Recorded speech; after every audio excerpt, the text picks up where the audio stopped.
You have much to offer and much to gain. This skill has to be developed and purposely practiced. It doesn't just come. You have to learn to be good at relationship management. Goal setting, because dreamers dream, effective people do. Are you going to be a dreamer, or are you going to put it into place? Why? Who do you think you are, and what do you think you're capable of changes as you achieve your goals?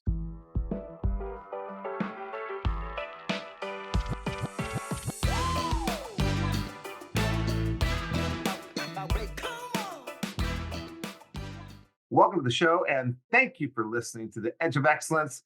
Today, we've got a show to help you figure out what you need to know. The 10 things 20-somethings should know. I've been an entrepreneur. I've been a partner with great business partners. I've been a husband. I've been a father. I work with 20-somethings since 1993, helping them get into college, helping them find careers, helping them discover their passions and their talents. I've traveled the world, watched so many speakers that were wonderful, met so many great entrepreneurs, spent a lot of time training highly effective people to advance themselves. And today I'm going to give you my list. It's a way to easily help yourself on your path to excellence. Thank you for listening, and welcome to The Edge of Excellence. Welcome to the show. Thank you for listening. Don't forget to subscribe. We're back. We're here all year.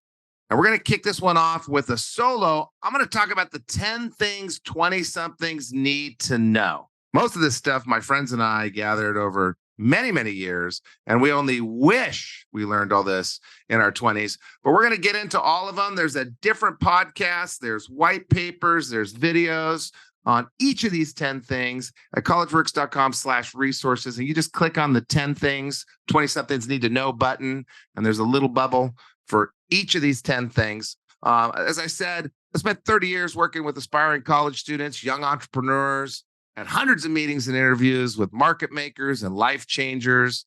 And I might be missing quite a few things. There's some arguable items that could be more important than this list, like math skills, ability to write, work ethic, morals, values. There's a lot you could put on this list. But this list comes from talking to a lot of people and seeing what I've seen in a lot of different businesses and organizations. And here's what I think you need to know and why I think you need to know them. And we're going to get into each one a little bit. And like I said, there's a whole nother podcast on each one, and white papers and videos and everything you need on our website. So we're going to talk about time management today, because successful people don't forget. Because being there for your kids for whatever's important to you is necessary. Because it's easy. It's easy to get organized and has a high ROI. We're going to talk about stress management, because you all live in a world of stress that I couldn't imagine at your age. And I've heard heart-wrenching tales in my own circles and your circles, and you need some coping mechanisms. You need some tools. Everyone could use some help with stress management. Relationship management, you'll hear in all these podcasts, you're the sum of your 5 closest friends. You have much to offer and much to gain. This skill has to be developed and purposely practiced. It doesn't just come. You have to learn to be good at relationship management. Goal setting, because dreamers dream, effective people do. Are you going to be a dreamer, or are you going to put it into place? Why? Who do you think you are, and what do you think you're capable of changes as you achieve your goals? So we're going to talk about that in one of our podcasts. Life planning. I'm big into that. It's weird. I'm a weird person. I'm old, but I wish I knew this in my 20s, how to live a purposeful life. My dad, he's got Alzheimer's. He's achieved all his dreams. How will you feel good and your kids feel good about yourself when you're in your 80s? Leadership. We're going to talk about leadership, leveraging your values, leveraging your ideas, leveraging your dreams, having a group of people that love joining you. You can't do it alone. You have to learn to lead if you're going to make an impact. We already talked about DISC in a podcast, but I'm going to talk about it today. If you got career questions, you got interpersonal problems, you want to know why people rub you the wrong way, or you think I'm crazy, DISC is the podcast for you. And I've got a process I've been perfecting on how to get a job. The career hunt process. Nobody teaches you. No one at school teaches you. It takes a lot longer than you thought. We can hack that, and we're going to talk about it today, and we're going to talk about it in another podcast coming up. There are some other things that you need to know. I'm going to put that on the website. It's at the resources page, collegeworks.com/resources. So here's some takeaway from each of these items. And I want you all to listen to the episodes But here's some of the basic takeaway that you'll get out of these different episodes. So time management, we already did a long time ago, episode 5. There's videos on our YouTube channel for College Works. We've got white papers, but this is for everybody out there. This is for mass consumption. How do you get better at time management? One, you need to set some time aside and you need to try to get better at time management. You need to go do it. And then every day, before the day ends, not in the morning, before the day ends, you make sure to review and plan for the day tomorrow so you sleep well, you rest worry-free. We're going to talk in this podcast about what to do quarterly, what to do weekly, what to do daily to make sure you're sleeping well, you're not stressed out, you're not forgetting things. We're going to talk about standing commitments, which are the things that you have to do. You've got weddings coming up. You've got parties, maybe. You've got tests. You've got papers due. You've got job projects due.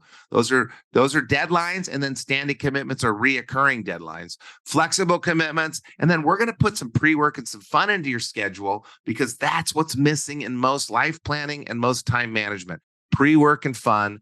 We'll talk about routine stacking so you can remember things. Talk about front loading so you do things before they're due. We're going to talk about picking the top 3 things every day and letting yourself go on the others, and then how to revise, adjust, and create a stop doing list. That's our time management podcast. Again, it's episode 5, and then we have a full white paper transcription of it, and there's a 20-minute video, an hour-long video, all available. Next subject that you got to figure out in your 20s, stress management. Now, I feel ridiculous even talking about it. I grew up, we thought maybe Russia was going to bomb us. I had to take the SAT and, figure out where to go to school and then, go find a job. I didn't have, a bunch of different geopolitical issues going on. I didn't have Instagram. I didn't have all the pressure. I didn't have the fentanyl crisis and the drug addiction crisis and the crisis of depression. So first I'm going to start off, and I always say this. If you need help, call 911. If you feel desperate, if you feel suicidal, call 911. If you have a friend that tells you that they're suicidal, call 911. If you have a friend that tells you they've been suicidal, that's an emergency. Or been thinking suicidal thoughts, that's an emergency. You have to talk to a doctor. So there's the suicide helpline, but 911 if you're thinking it or your friend's thinking it. And people don't know that. So I always like to stop in that area when I'm talking about stress management because I know how real it is and it's just baffling to me, but this is what we have to deal with. Now there is good stress. Good stress is the stress that shows that you're moving forward. It's momentum. It's, the stress on your muscles when you're working out, the stress of, will I get this done? Or can I make that deal? That's good stress. And then there's bad stress. Horrible things have happened, sicknesses. And what I'm going to teach you in the episode is how to separate good stress from bad stress. We talk about real stress, but also the perspective, because sometimes, I've seen kids deal with some bad stuff. I've seen kids deal with suicide and deal with drug addiction and deal with family abandonment and deal with some stuff that I really wish they didn't have to. And some of them are pretty close to me.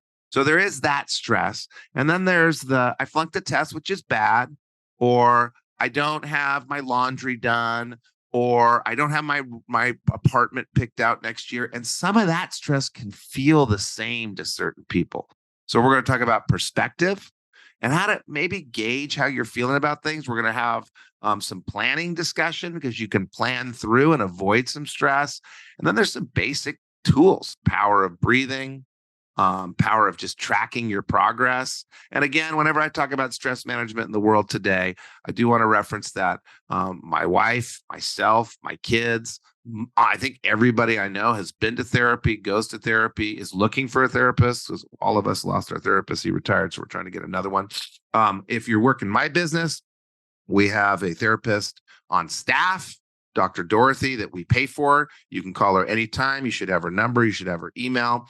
That's a personal gift that we give to you because we believe in it so much and we know how difficult it is. And, in my own life, I've dealt with all this stuff. So it is a serious issue. Stress is a serious issue. This era is real, and I understand, but we're going to get through it. We're going to move on. And even if you're dealing with the worst of the worst, there's ways to move on and deal with it. So we've got a whole episode on that. And then you can always contact me if you need any help. Even if you don't know me, I'm always here to help with that stress management stuff because I know how horrible it is. On to another one. Episode 12 is about relationship management. In that episode, we get into systems of how to maintain relationships, reminders for yourself, being organized. We talk about investing time. It's not spending time. You're not spending time with people. You're investing time. And are you investing time in the people that you want to be investing in? Do they align with your values? Do they align with your direction? Aristotle's the one that said you're the sum of your 5 closest friends. We're going to get into that. That comes up on many episodes. So relationship management, when you think about all the guests I've had a lot of pretty heavy hitters. Relationship management comes up quite a bit. And we'll get into the top 20 people and family and being a servant and a generous friend. We'll get into never eating alone and the Keith Ferrazzi book and making sure that you're, routine stacking, which we talk about in time management. Episode 125 is about goal setting. We're going to get into decluttering, brainstorming, just getting everything out there. That's what you got to start with. If you're having a hard time setting your goals, we got to get them out on paper, and it just starts with declutter. And that's really de-stress too. That's part of stress management. Just get it out there, write it down. And we'll get into daily goals and the little things that lead to bigger accomplishments. And we'll get into short-term goals and how to make time to achieve short-term goals, like, test scores or whatever else. But we're also going to get into life planning and deeper, bigger goals. So there's the work, school, health, teams, or even family goals. And then we're going to get into the long-term, the 5 F's: friends, family, finance, fitness, and faith. What are your 3-year, your 5-year, your lifetime goals for that? When you think about achievements, rituals, relationships, and wealth, the pillars of a purposeful life. There's the 5 F's came from Vern Harnish. The pillars of a purposeful life also came from Vern Harnish. Achievements, rituals, relationships, and wealth. And we've got a system. We've got lots of them. There's a 3-year goal statement we've got available and instructions on how to develop one of those if you want to make a 3-year goal. We've got Vern Harnish's Me Tool and a video on how to put one of those together on our website. We can do strategic planning and lump strategic planning into life planning. And if you work at CollegeWorks, we teach you that. Or maybe it's just a bucket list and how to come up with a bucket list and how to categorize that. So that's what we're going to cover in 125, life planning. One thing to think about when you think about life planning, and this came up in one of my business roundtables the other day. Think about your wake. Think about the legacy you live.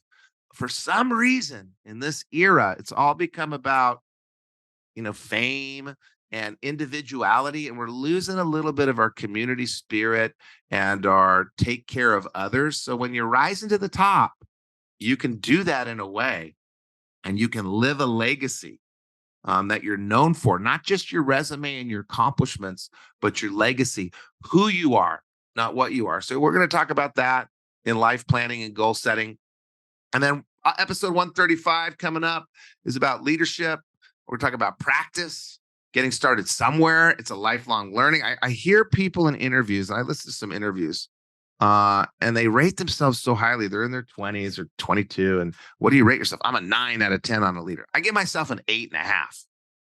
I've run global organizations, numerous organizations, schools, nonprofits, a bunch of different businesses. I give myself an 8.5. I've got 35 years of practice and lots of reading and lots of studying and lots of discussions. So we're going to talk about leadership. We're going to talk about servant leadership, which I mentioned, that legacy thing again, for success and impact versus title and power. And you can have both.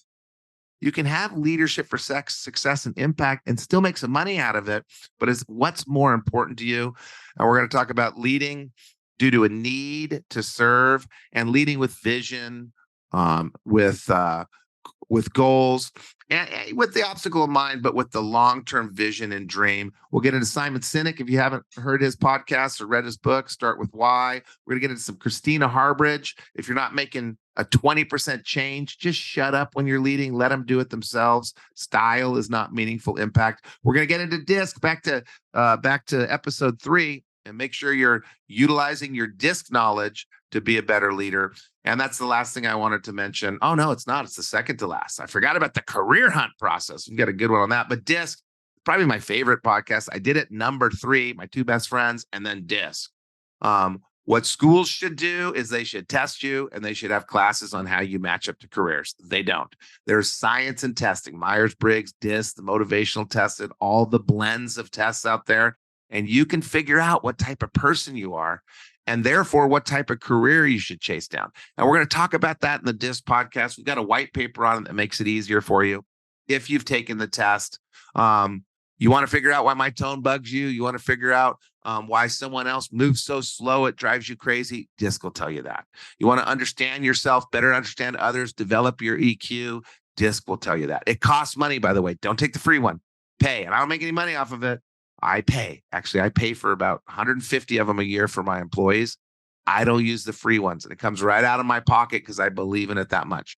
Certain people are more detail focused, more policy driven, and will thrive in different careers than people that are driven around policies and systems less. That's what you got to figure out before you go launch your career. And if you're already in the wrong career, you can change. And we're going to talk about that in the career hunt process, which is podcast 130 by popular demand. This is what I do for my friends' kids and my kids' friends and people in my companies. I help them figure out their career, and it's not easy. So we're going to talk about where to start, how to identify industries, how to get to know some career paths, how to discover the basics. We're going to talk about front loading. We always talk about that. Doing the work early so you don't have to cram and you can leverage. We're going to talk about wormholing, which is just a word I made up. Getting lost in the internet, just getting down a wormhole or an ant farm hole or whatever you want to talk about it. Just doing searches for a time period and getting lost on industries, jobs in your major, careers, companies, company missions, vision, values, companies in the news, and a whole system of how to wormhole and get lost. And then finally bundling. Don't go apply for one job at a time and get one offer that you have to say yes or no to before you get the next offer. Put them in bundles.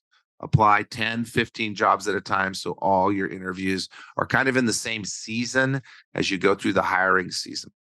We've got a couple others, but those, I'm not going to get into EQ, which is the 9th, and I'm not going to get into strategic planning and podcasts because that takes a long time. I do think 20-somethings should know that before they're 30. Took me a little while longer. So EQ is about knowing yourself to be able to know others. It's about practice. It's about listening. It's about taking feedback and growing. Strategic planning is about identifying dangers, opportunities, and strengths and turn them into opportunities and going and get it done. But that's what we got coming up in these special episodes. The top 10 things 20-something should know. Again, you can find them at collegeworks.com/resources. And you can go find these individual episodes, and I'll list them off real quick. Time management, episode 5. Stress management, episode 10. Relationship management, number 12. Goal settings not till 125, combined with life planning. Leadership is 135. DISC is 3. And the career hunt is podcast number 120. Have a great day. Have a great week. Please subscribe. Please tell your friends. We've got a lot of great stuff coming up. And don't forget to check out collegeworks.com/resources, the 10 things 20-somethings need to know.